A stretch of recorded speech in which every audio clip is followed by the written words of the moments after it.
pas de fête la jël sa fii aka mun a wane wu wane wu rek mooy métier waaw comme samay mbootu kër yàqul dara waaw kay noonu la bu gan yi toogee rek mu jug di dox dañuy bàyyi ba nit ñi toog ñu doog a génn te man kese su ma fa nekkee xool doo gis mbóot doo gis jinax mais dañuy bàyyi ba ma am gan rek nga gis jinax bi gën a mais jeegu jinax bi mooy jékki-jékki rek romb ànd ak njaboot gu sew gi dañoo mën a wanewu de mbóot léegi jinax yi ñoo dàq wanewu sur terre mi ngi noonu Baye Cheikh Baye waaw sinon nam naa leen torop sori gi ngeen ma sori nag xaw na ma naqari torop sori gi xaw na ma naqari torop dan duñu sore ndax cas spécial nga xaw ma nan la tudd ca Covid ba cas contact waaw cas importé la cas suspect effectivement Baye Cheikh maa ngi lay nuyu di nuyu ñi nekk ci plateau bi yëpp di nuyu mbokk yi xarit di ñuy seetaan comme ni ñu ko leen ko annoncé woon démb rek ay repas de fête lañ leen andil durant tout le mois de décembre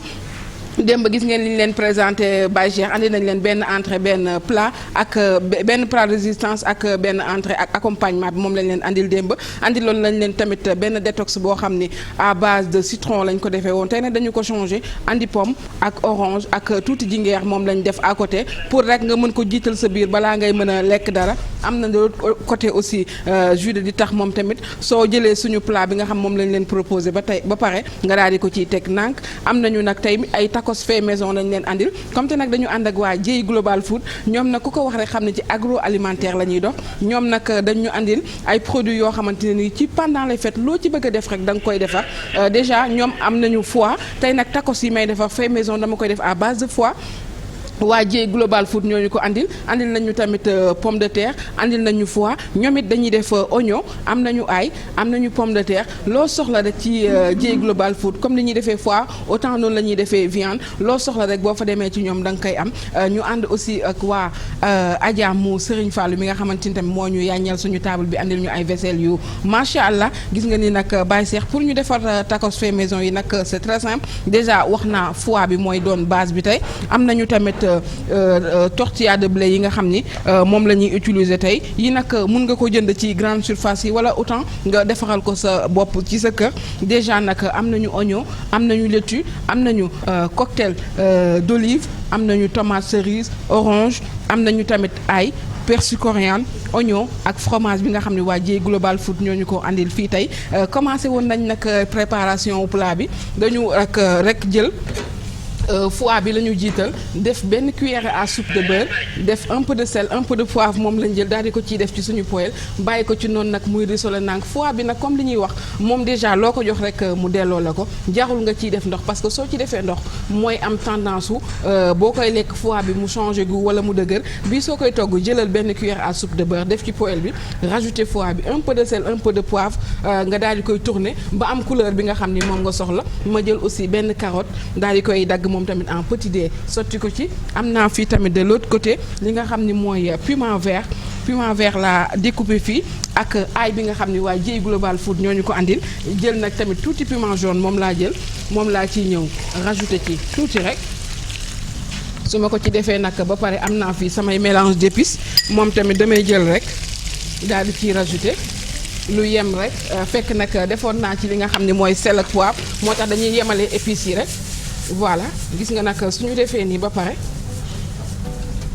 li ñuy def rek mooy ñu daal di ñëw jël suñu cocktail d'olive gis nga moom tamit olive noire la ñu boole poivron lépp ñu daal di koy def ci benn bocal mu am ay herbes aromatiques yoo xamante ne aussi dañ ko ci def moom rek ngay jël daal di ko ci rajouter voilà gis nga nii nag nga am benn mélange bu macha allah lii su la neexee nii rek pour pendant les fêtes mën nga jël rek fritu Dieye Global Food bële rek daal di saaf tuuti frite teg à côté defar tuuti sauce boo xam ne mën na ko accompagner pourquoi pas nga defar tuuti légume à côté loolu rek dafay mën a nekk benn repas de fête parce que su fekkee ni da nga nekk sa kër loo am rek mën nga ko utiliser déjà nag suñu jugee ci lii.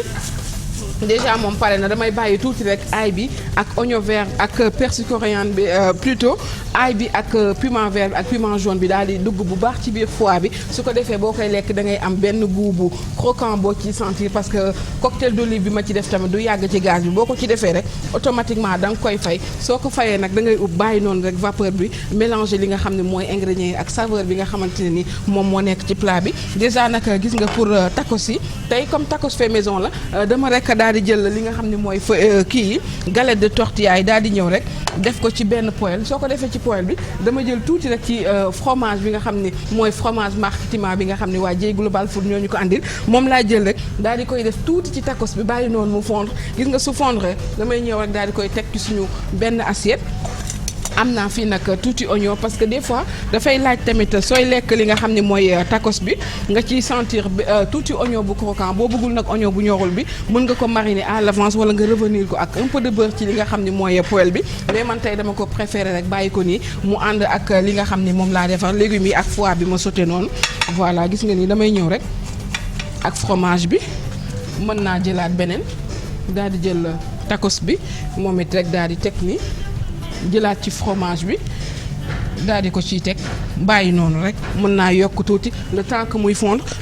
fondre nag mën naa ñëw jegale li nga xam ne mooy sama foie bi nga xam ne dama ko sauté ak quelques légumes mooy cocktail bi ma leen woon sànq ak li nga xam ne mooy carotte bi su la neexee aussi ça dépend mën nga ci rajouter tuuti courgette wala nga jël rek tuuti concombre moom it nga daal di koy découper ba mu sew pourquoi pas nga jël rek tuuti tomate daal di ko ci rajouter moom it du ci yàq dara su ma defee noonu rek damay ñëw jël ci li nga xam ne mooy mélange bi gis nga lii rek déjà boo ko séenee rek ça donne envie ndax couleur yi rek macha allah dañuy ñëw rek daal di ci tibb nii tuuti déjà am na fromage ba pare. voilà bu ñu defee nii rek dañuy jëlaat tuuti suñu mélange d'épices daal di ciy rajouter daal di jël tuuti oignon voilà nii rek suñu defee noonu rek da ngay ñëw rek daal di rabattre côté bi daal di fermer li nga xam ne mooy tacos bi ci beneen côté bi gis nga nii nag normalement soo ko fermer nii da ngay jël soit benn cure-dent wala nga jël ay am na ay mini